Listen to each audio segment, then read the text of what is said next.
I had the bad fortune to miss one of my early heroes. Wes Montgomery passed away in 1968, and that was just around the time where I had been aware of who he was for some years prior to that, and never got the opportunity to see him play live. Though I'm more than making up for that now in actively seeking out performance footage of his playing. But probably the single best opportunity for me was with Joe Pass, who was one of my idols when I finally became aware of who he was as an undergraduate at Berkeley.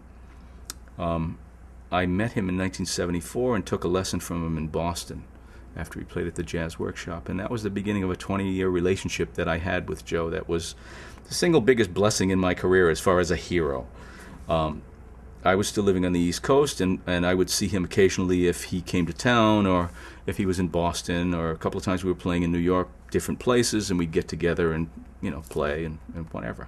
When I moved here in 1980, he was living in Northridge, so I got to see him a lot more, and we would get together and play or run errands or eat or hang out at John Pisano's house or whatever.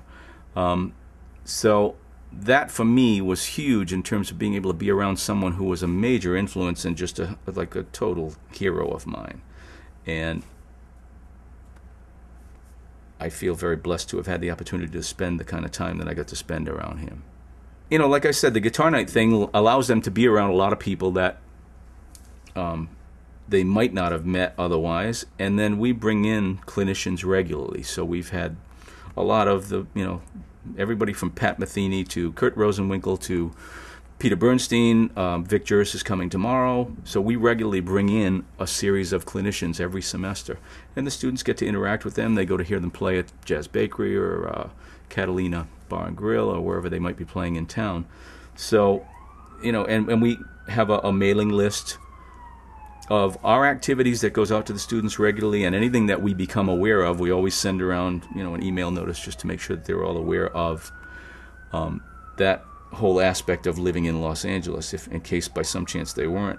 We also have a requirement that every semester they have to come in, when they come into the juries, they have to bring us programs or admission receipts or some kind of a bar tab or whatever they have to prove that they went to see whoever they went to see, a minimum of 5.